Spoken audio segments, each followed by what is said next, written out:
आज हम लोग स्टार्ट करेंगे एक थ्योरम से। थ्योरम का स्टेटमेंट पहले देख लेते हैं क्या है, फिर हम आपको समझाते हैं कि इसमें क्या कहा जा रहा है।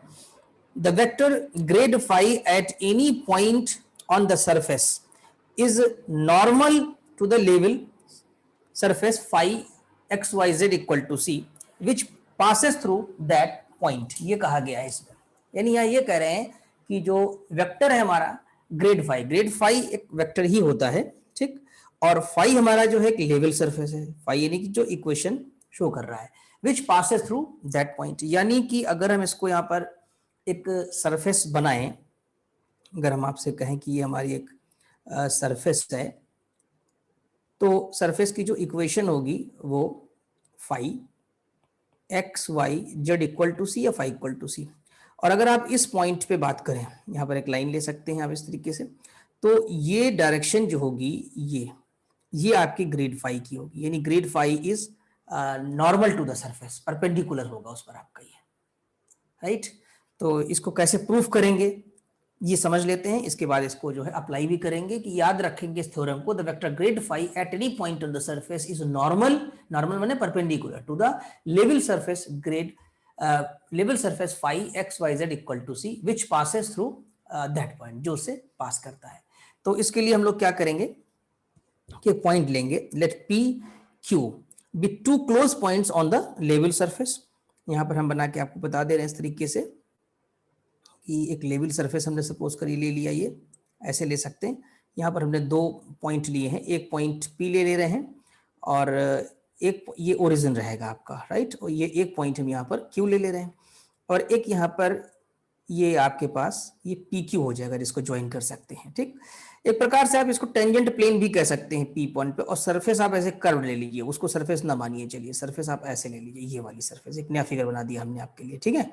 ये जो सरफेस दिख रही है कर्व्ड दिख रही है आपके पास, और सरफेस पे यहाँ पर ये पॉइंट है और ये होगा क्या, ये टेंजेंट प्लेन है इस पे एक्चुअली। ये जो पी पर हमने लिया टेंजेंट प्लेन लिया जो टच करता हुआ जा रहा है, क्यू पॉइंट है यहाँ पर।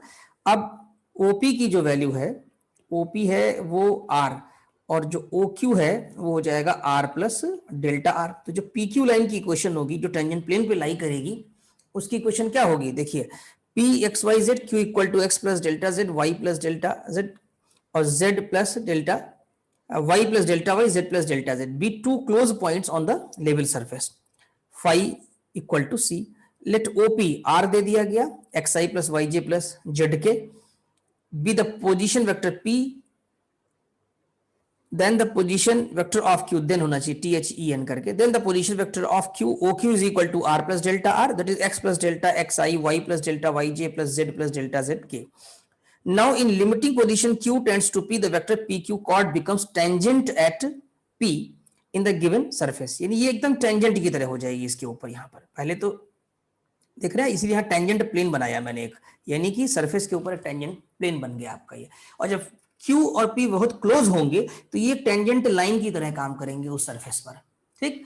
तो उस टेंजेंट लाइन की जो इक्वेशन है वो dr होगी, क्योंकि जो आप लिखते हैं कि ये pq लिख रहे हैं तो उसको लिखेंगे OQ minus OP, OQ minus OP, ठीक। और OQ माइनस OP की जो वैल्यू होगी वो आपकी DR हो जाएगी लिमिटिंग केस में, ठीक। तो in limiting case Q tends to P, the vector PQ यानी chord becomes tangent at P in the given surface. So from equation 1, ये जो इक्वेशन 1 है, वी हैव DR। अब डेल्टा R की जगह DR लिख लेंगे लिमिटिंग केस में, dxi plus dyj plus dzk which lies in the tangent plane at P, जो टेंजेंट प्लेन P पे लाई करेगा। अब हम क्या करते हैं, ग्रेड फाई और इसको चेक कर लेते हैं डॉट प्रोडक्ट ग्रेड फाई का किसके साथ, डीआर के साथ। और डीआर कहां लाई कर रहा है, डीआर एक लाइन की इक्वेशन है पीक्यू की। अब हम ग्रेड फाई को वेक्टर ये जो डीआर है, डीआर के साथ हम चेक करेंगे, यानी ये चीज, ठीक है। अगर इसकी वैल्यू 0 आ जाती है तो हम ये कह पाएंगे कि ग्रेड फाई जो है वो डीआर पे परपेंडिकुलर है। और डीआर हमारा कहां लाई कर रहा है, सरफेस पे, तो यानी कि ग्रेड फाई कहां परपेंडिकुलर हो गया, सरफेस पे आकर के, ठीक। तो हमने यहां पर ग्रेड फाई की वैल्यू पुट कर दी, i del by del x plus j del by del y plus k del by del z, और यहां डीआर की वैल्यू पुट कर दी, ठीक। दोनों का डॉट प्रोडक्ट लिया हमने, तो ये आया del phi upon del x d x, del phi upon del y d y, del phi upon del z d z, और ये आपको पता होगा that can be written d phi. ये पार्शियल डिफरेंशियल में जब टोटल डिफरेंशियल पढ़ते हैं हम लोग तो इसको लिखा जाता है डी फाई की तरीके से। और फाई क्या है, कांस्टेंट है, फाई इक्वल टू सी, तो डी फाई कितना हो जाएगा, 0। इसका मतलब हुआ कि del phi dot d r जो है आपकी वैल्यू 0 है।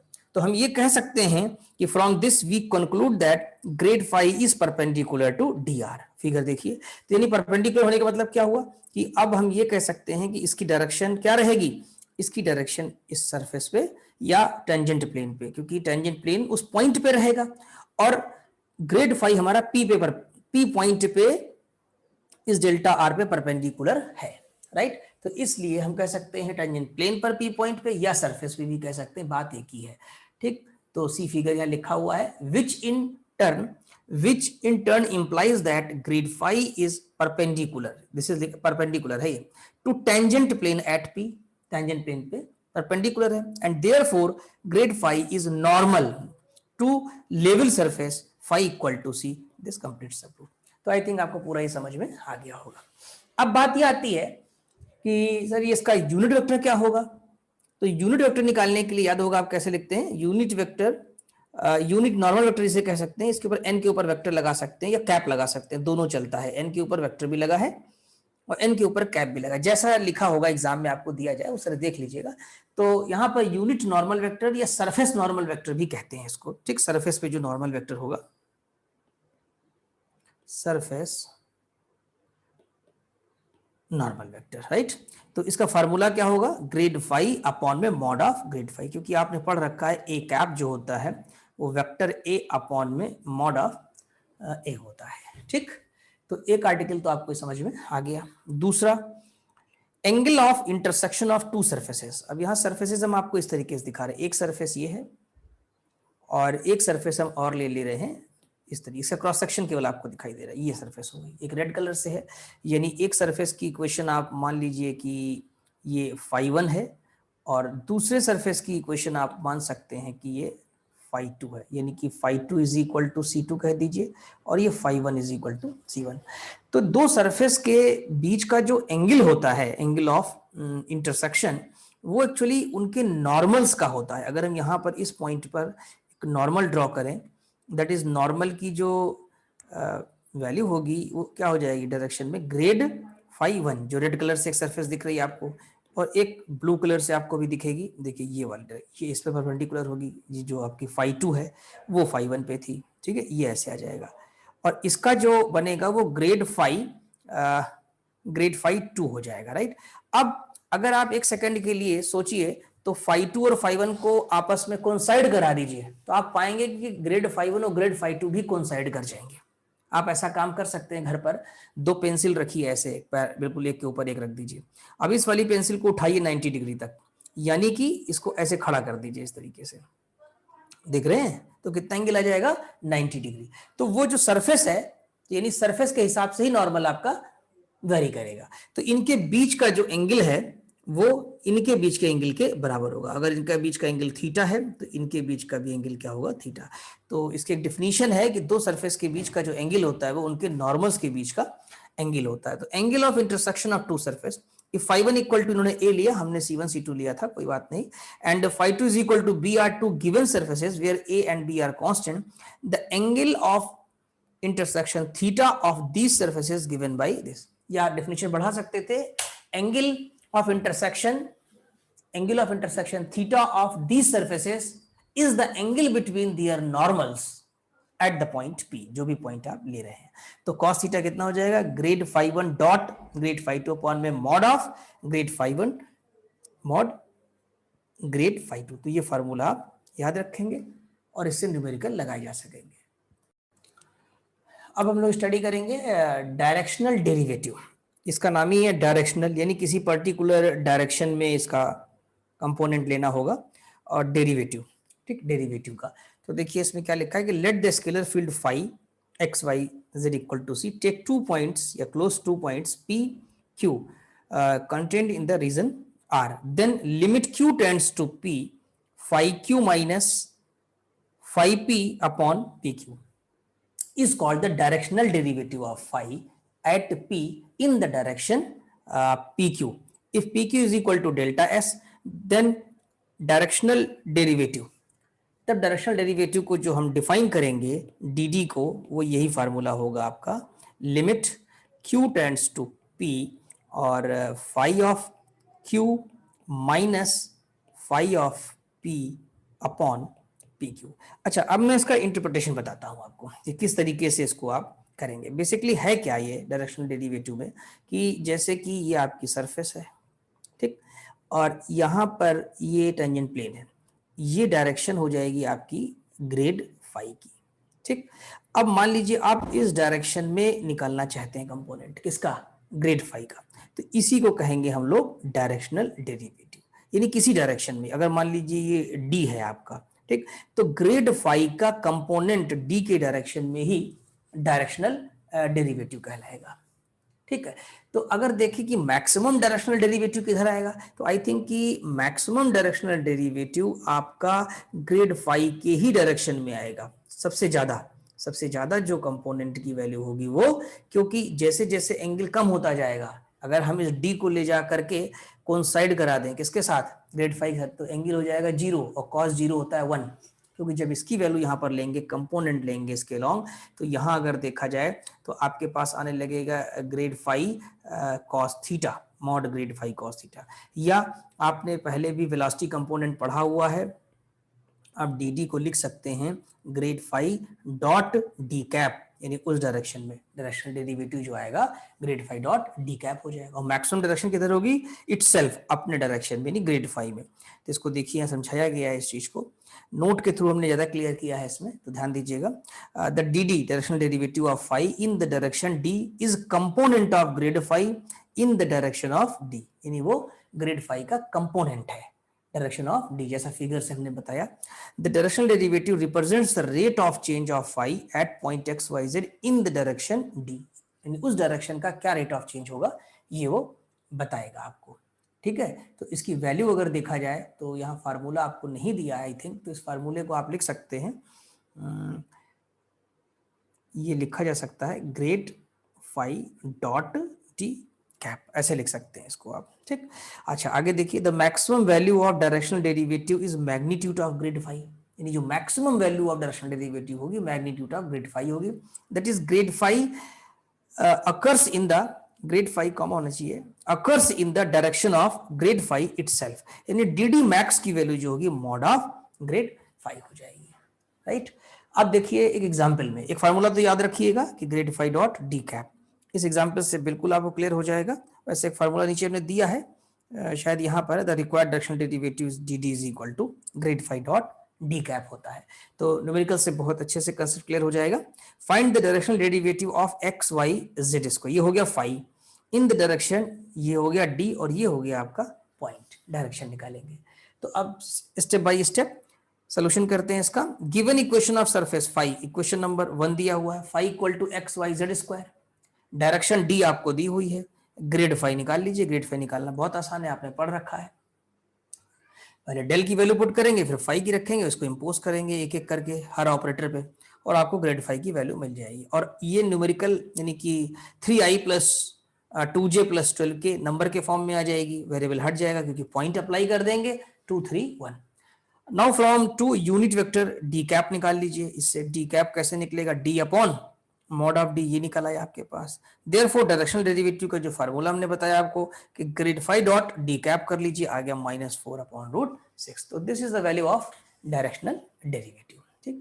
अब मान लीजिए, ये तो समझ में आ गया होगा, कभी कभी डायरेक्शन पूछ लेते हैं कि किस डायरेक्शन में मैक्सिमम होगा डायरेक्शनल डेरिवेटिव, किस डायरेक्शन में होगा। तो ये बात तो हमने आपको बता दिया कि भाई इस डायरेक्शन में होगा, लेकिन इस डायरेक्शन का यूनिट वेक्टर क्या होगा, तो ये हो जाएगा ग्रेड फाई अपॉन में मॉड ऑफ ग्रेड फाई। ये डायरेक्शन है, direction of maximum directional derivative, right.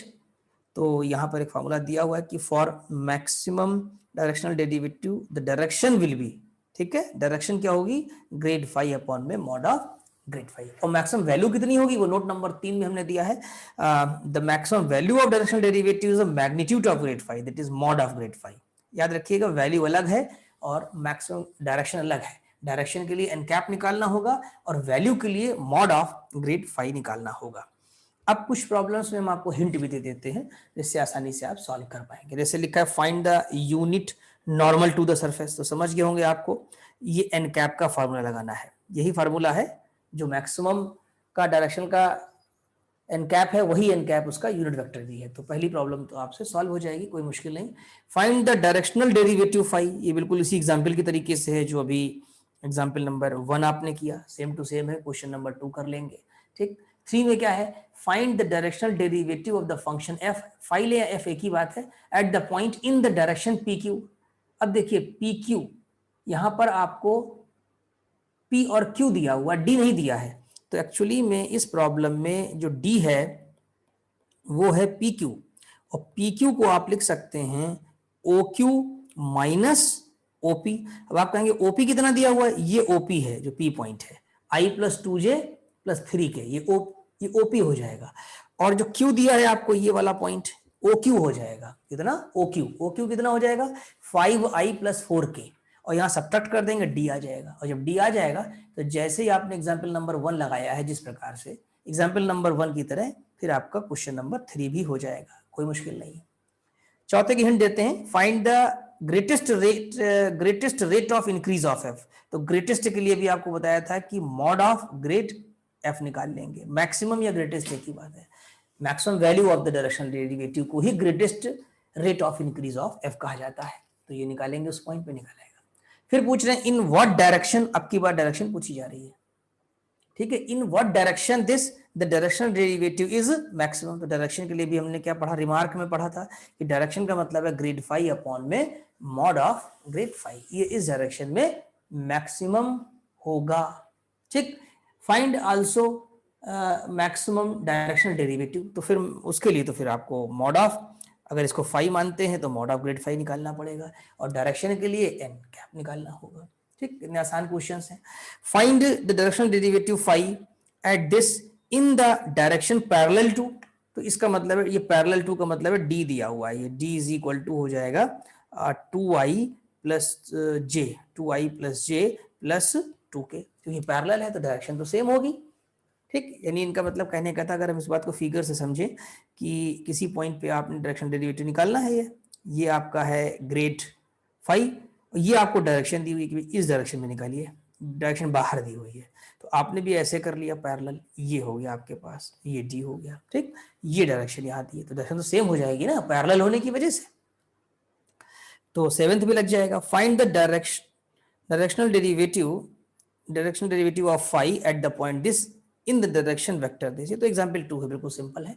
सबसे लास्ट है find the angle between surface, एक को फाई 1 मान लेंगे, एक को फाई 2 मान लेंगे एट दिस पॉइंट, और इसके लिए फार्मूला भी आपने पढ़ा है कि cos theta equal to grad phi 1 dot grad phi 2 upon mod of grad phi 1 into mod of grad phi 2। तो आई थिंक आज का ये लेक्चर पूरा कंप्लीट हो गया। इसमें हमने आपको थ्योरम भी बता दिया, प्रूफ भी समझा दिया, जहां जहां जो जरूरत थी उसके मुताबिक सारा कंसेप्ट क्लियर कर दिया है, और 9 क्वेश्चंस आप आसानी से लगा भी सकते हैं, और एग्जाम में इससे ज्यादा क्वेश्चन नहीं पूछे जाते हैं। तो 10 डी आपको कंप्लीट करना है, और इतने क्वेश्चन करने के बाद आप हर तरह की प्रॉब्लम को हैंडल कर लेंगे इसमें। तो बस आज के लेक्चर में इतना ही, कल हम लोग एक नया चैप्टर फिर स्टार्ट करते हैं।